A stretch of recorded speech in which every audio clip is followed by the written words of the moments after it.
नमस्ते मित्रों, मैं doctor Pramesh Gaydhani, consultant and interventional cardiologist, director hope heart hospital Gondia. तो आज हम डिस्कस करने वाले हैं मेटाबॉलिक सिंड्रोम के बारे में। मेटाबॉलिक सिंड्रोम क्या है, इसमें कौन कौन सी बीमारियां आती है और क्यों इम्पोर्टेंट है मेटाबॉलिक सिंड्रोम। सबसे इम्पोर्टेंट चीज है मेटाबॉलिक सिंड्रोम की कि ये सभी के सभी साइलेंट बीमारियां हैं जो हमें हमें बिना तकलीफ दिए बीमारी के कॉम्प्लिकेशंस में फंसाती है और काफी नुकसान करती है। तो मेटाबॉलिक सिंड्रोम ये जो है, इसमें कॉम्बिनेशन होता है बीपी का, शुगर का, कोलेस्ट्रॉल का और मोटापे का।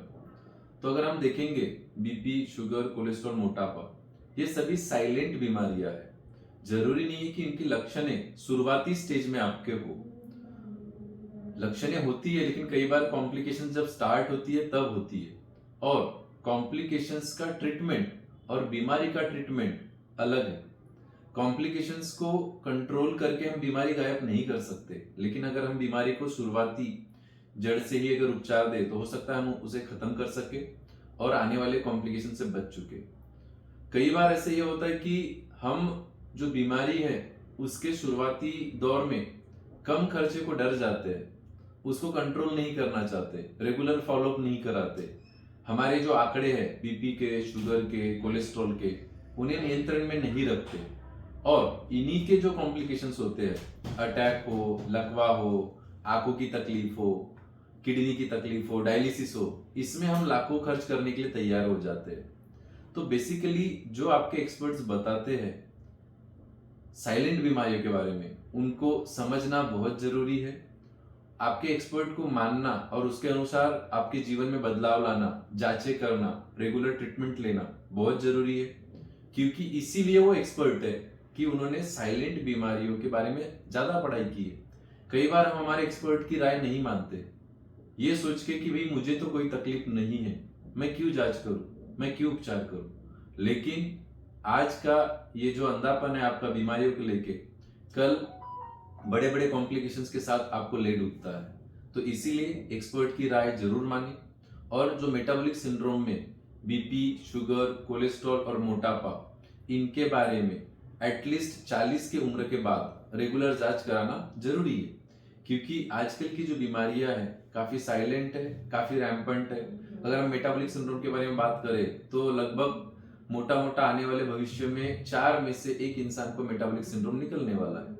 किसी न किसी को, हर चौथे इंसान को बीपी है, शुगर है, कोलेस्ट्रॉल है, लेकिन हम जानते नहीं है, हम जांच नहीं करवाते। तो जब बीमारी साइलेंट है तो उसके कोई भी लक्षण नहीं होने वाले।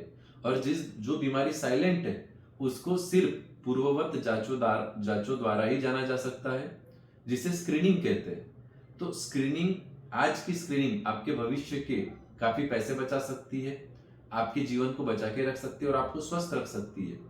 तो स्क्रीनिंग करवाना बहुत जरूरी है।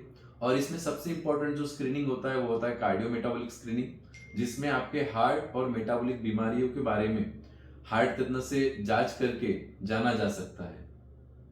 और सेकेंड जो मोस्ट इंपॉर्टेंट थिंग होता है वो जो बीपी, शुगर, कोलेस्ट्रॉल और मोटापा, इनके खुद के अपने अपने डायग्नोस्टिक क्राइटेरिया है, उपचार अलग है, लेकिन मोटा मोटा सभी के कॉम्प्लिकेशंस काफी सीरियस और गंभीर होते हैं। इन्हें काफी अर्ली फेज में ही कंट्रोल करना बहुत ज्यादा जरूरी है। तो इस वीडियो में मैं आपको मेटाबॉलिक सिंड्रोम के लिए प्राइमिंग कराना चाहता हूँ कि आप जरूर आपकी जांचें करें और जो रेगुलर स्क्रीनिंग होती है, एटलीस्ट स्क्रीनिंग की जांचें होती है, एटलीस्ट 40 के बाद आपको कोई तकलीफ हो या ना हो, बट आपने हर साल कार्डियो मेटाबॉलिक स्क्रीनिंग हार्ट तज्ञ के पास जाके कराना चाहिए। अगर आपके फैमिली में कम उम्र में अटैक या लकवे हो, जैसे फॉर एग्जांपल 55 उम्र से कम में अगर फर्स्ट डिग्री रिलेटिव में अटैक लकवे हो हो सकता है कि कार्डियो मेटाबॉलिक स्क्रीनिंग काफी कम एज में भी स्टार्ट की जा सकती है। जैसे कि फॉर एग्जांपल 25 के बाद भी आप ये स्टार्ट कर सकते हैं। तो जो प्रीमेच्योर हार्ट अटैक या प्रीमेच्योर लकवे होते हैं, जो 55 से कम उम्र में होते हैं, इसका अर्थ ये है कि कहीं ना कहीं जेनेटिकली आपका कोलेस्ट्रॉल या बाकी के पैरामीटर्स डिरेंज्ड है और इनको इसके पहले की बीमारी आपको डैमेज करे पहले ही जान के कंट्रोल करना काफी जरूरी है। तो मेटाबॉलिक सिंड्रोम वर्ल्ड का नंबर 1 किलर है अगर हम उसके कॉम्प्लिकेशंस को कंसिडर किया जाए तो। लेकिन आज भी बहुत सारी जनता इसको ना जानती है ना जानना चाहती है, बट इसको कंट्रोल करके ही हम हमारा भविष्य अच्छा रख सकते हैं। धन्यवाद।